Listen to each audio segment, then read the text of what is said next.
96.5. Son las 9:49. Eury Cabral. Gracias al Dios Todopoderoso Jesús, Señor Salvador y Guía.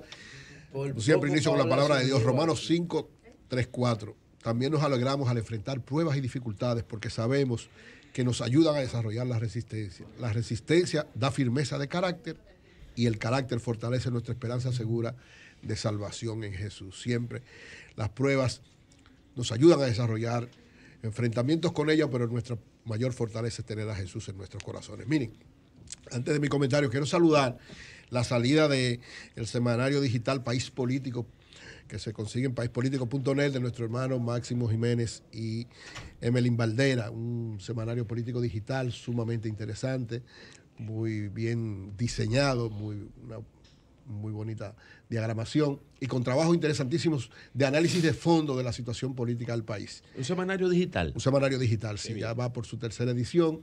En esta edición, la tercera que salió en el día de ayer, todos los martes que sale, hay un trabajo muy especial sobre lo que significó, ¿verdad?, la situación de Orlandito Jorge Mera, el abogado que murió a los pies de la política, y hay también un trabajo nuestro sobre las perspectivas electorales en estos momentos. Hay varias cosas interesantes, varios artículos de fondo, así que exhorto a que entren a paíspolítico.net a disfrutar de este semanario digital de análisis político de fondo sobre la realidad política del país. Gracias a Máximo Jiménez y a Emelín Valdera por seguir siempre ampliando este tipo de cosas y darme oportunidad de ser parte de él.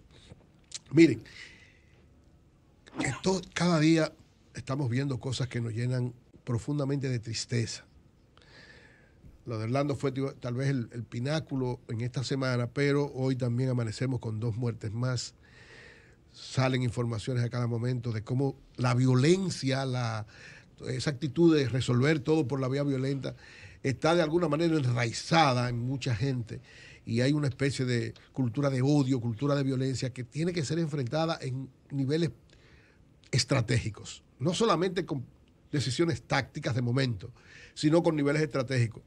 Yo decía ayer cuando fui a dar el pésame a la familia de Orlando Jorge Mera, conversaba con los medios y le decía que una de las cosas desde mi punto de vista clave está en la visión de enfrentar esto tratando de cambiar la cultura de violencia por la cultura de odio y violencia por una cultura de paz, de amistad, de tratamiento de las cosas de la mejor manera.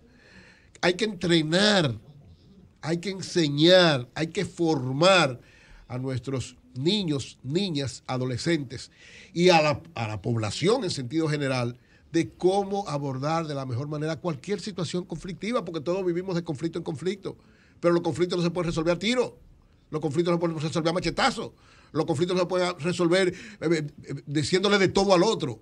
Hay que meterle a la gente, pero sobre todo, reitero, porque esto es un proceso de transformación de una cultura que lamentablemente se ha enraizado en los últimos tiempos, no solo en el país, estamos hablando del mundo, porque a cada rato en Estados Unidos también pasa un asunto. Eso es en términos de lo que es la formación. Y lo mismo que entonces las otras medidas, que ellos son ya más de carácter táctico, como es la limitación de las armas. Eso es no solo en el país, en todo el mundo se está abogando por eso. Estados Unidos es una de las grandes debilidades que tiene por lo que suceden tantas situaciones de tantas muertes. En el caso nuestro, lamentablemente, el problema de las armas en todos los gobiernos, en todos, o sea, no es solo en todos los gobiernos, lamentablemente, todo lo que es un negocio y una especie de mafia, lamentablemente, que negocia con esto para sacar beneficio unos pocos, sin pensar en las consecuencias de alguien tener un arma que no tiene condiciones para poder portarla, tenerla o usarla. Entonces son cosas elementales que deben ir trabajándose en ese sentido. Poner medidas fuertes en términos de leyes para quienes estén usando armas, pero al mismo tiempo cambiar esta cultura de odio y de violencia por una cultura de paz. Yo reitero lo que decía en el día de ayer. Es el momento importante de que nos lleve a reflexión y el presidente tiene un papel fundamental que jugar ahí porque expresó esa preocupación de esa misma manera, para en las escuelas empezar a construir esa cultura de paz. Moral y cívica. En las escuelas hay que construir, o sea, a nuestros niños desde chiquitos, desde primaria, desde preprimaria, hasta que llegan a la universidad. Doña Consuelo tiene una pregunta. Sí, adelante, doña. Dígame, doña Consuelo. Lo que me preocupa es que solamente se está analizando la violencia de las armas y de la respuesta armada frente a determinados hechos. Jonathan trajo ayer un listado de que las cosas se están arreglando, cualquier conflicto, aunque no sea algo muy grave, también a través de las armas. Yo digo la cultura de la violencia, no solo por las armas. Ahora, perdón, cuando se analiza esto de la violencia también es no tener trabajo. La violencia también es, que José lo ha dicho muchas veces, y es cierto, niñas ya violadas y embarazadas a los 12, a los 13 años. Eso es violencia. Eso es violencia. Eso es violencia, O sea, eso es lo que dice Galton. Mierda, lo tengo. Yo creo que, José, en eso tú siempre has sido sí, lo tengo acá. La violencia, que no podemos solamente, el interés que yo tengo, que no es solamente la respuesta armada, la violencia del asesinato, del homicidio, es que violencia es también el tú no tener en tu sociedad la forma de tú desarrollarte en paz. La violencia es un resultado de relaciones de la sociedad y del Estado que están basadas en la violencia. Míralo aquí, como lo dice Galton. La violencia cultural, la violencia estructural genera la violencia resultante que vemos. Exacto. Este tipo tiene un instituto para la paz en Noruega, señores. Sí, exacto. Oye, para construir relaciones de paz. No podemos solamente hablar de la violencia armada.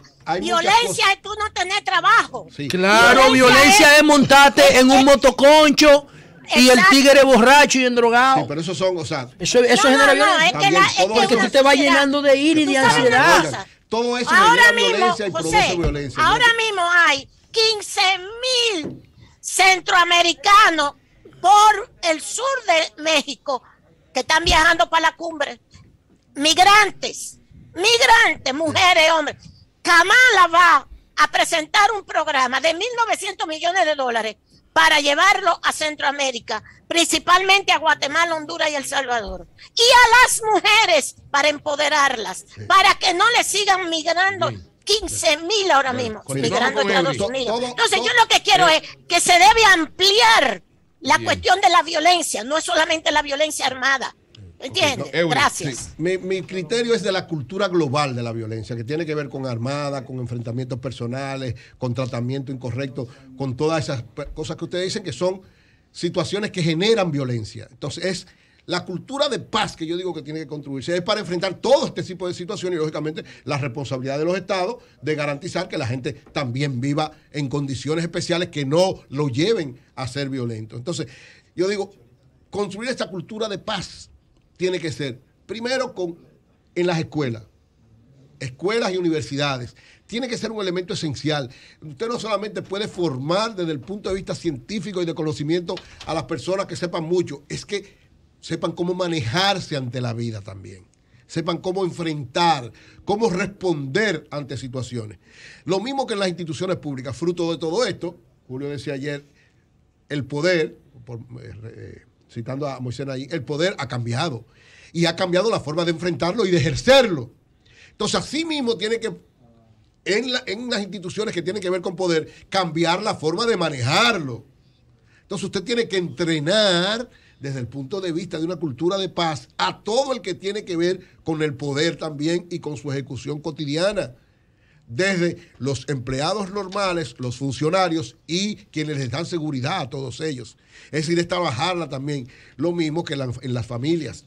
Llevar esa enseñanza, aprendizaje de una cultura de paz a la familia y sobre todo, y se lo decía ayer porque me parece que el presidente debe estar pensando en algo de eso, porque él lo decía, en las campañas para construir una cultura de paz, para llevar mensajes de paz, tiene que ser permanente, no puede ser nada más un problema esporádico. Porque sucedió, entonces vamos a hacerla. Como pasó aquella vez, recuerdo la campaña en contra de la violencia contra la mujer. Eso no puede ser nada más los 8 de marzo o los 25 de noviembre. Tiene que ser permanente. O sea, la campaña contra la violencia, donde sea, y por construir la cultura de paz, tiene que ser una campaña permanente del sector público y del sector privado. de los empresarios que también tienen que cumplir un papel importante en torno a eso, de los medios, de todos los sectores que de alguna manera influyen, de las personalidades. O sea, todos tenemos que estar alrededor de esto. Ojalá que este sea el momento, que esta situación tan complicada sea el momento para en serio empezar a dar pasos concretos para cada vez más construir esa cultura de paz. Miren, en el plano económico, el Banco Mundial ha dicho que la inflación es uno de los graves riesgos que tiene toda América Latina. En el caso de República Dominicana dice que las estimaciones que habían de un crecimiento, lógicamente bajaron un poquito, pero se mantiene como el país que más, o uno de los que más va a crecer en América Latina, pero las proyecciones de la inflación siguen siendo sumamente preocupantes y habla de algo que hace tiempo algunos economistas han estado manejando, es que pudiera darse una estanflación en la República Dominicana o en varios países de América Latina. Aclárale al público qué es la estanflación. República Dominicana. ¿Qué es una estanflación? Gracias. Una estanflación es cuando se combinan dos variables económicas muy importantes. Una inflación. Es una fuerte subida de precios, como se está dando, junto a un estancamiento de la economía que podría darse en varios países de América Latina, incluida la República Dominicana, aunque todavía tiene proyecciones de crecimiento, pero lógicamente el crecimiento no va a ser igual a como lo hemos tenido, que de alguna manera es una especie de estancamiento. Es decir, la estanflación es un riesgo grande, una subida como se está dando y se seguirá dando según el Banco Mundial y todos los organismos internacionales y como uno lo ve, y entonces un estancamiento de la economía. ¿Cuáles son las consecuencias de una estanflación en caso de que se produjera? Lo primero es, señores, que aniquila de alguna manera el poder adquisitivo de la gente. Es decir, como hay una subida tan alta de los productos, todos los productos en sentido general, no hay imposibilidad de subir los salarios, porque en medio de eso usted no puede tirar dinero a la calle, porque entonces la inflación es mayor, según la doctrina económica. Y, lógicamente, los niveles de productividad también son afectados porque la economía no crece. Eso es una tripleta mortal que provoca que el poder adquisitivo prácticamente se pierda. Los niveles de ingreso de la gente se disminuyen porque la inflación se lo come, hay imposibilidad de subirle el salario y eso afecta todo el desenvolvimiento de la economía. Al mismo tiempo, esto implica que se le dificulta a los gobiernos ante una situación como esta manejar los incentivos empresariales, incluso los elementos que tienen que ver con ayudas sociales, que es más peligroso todavía en medio de una situación de baja de la calidad de vida de las personas y de los niveles de ingreso. Entonces, ¿qué puede provocar esto, señores? Si llegara, y hay visos de que podría haber una estanflación en la República Dominicana, es el primer paso para una recesión económica, que entonces ahí sí las cosas se ponen muy complicadas, porque la recesión, desde el punto de vista conceptual, es que hayan 2 periodos consecutivos donde prácticamente no haya crecimiento y donde haya niveles de decrecimiento en sentido general. Ojalá que nosotros no lleguemos a eso, pero hay visos ya de estanflación, es decir, subida elevada de los precios y un relativo estancamiento de la economía, y esto al producir, desde el punto de vista sobre todo de la gente que tiene o muy pocos ingresos o no tiene ingresos, el deterioro de su calidad de vida, y lo que sucede en todos los sitios donde pasan este tipo de cosas es que eso provoca estallidos sociales, situaciones difíciles, porque la gente entonces empieza a protestar por estas situaciones y esto afecta a la estabilidad económica, la estabilidad política y el desenvolvimiento del país. Cambio fuera.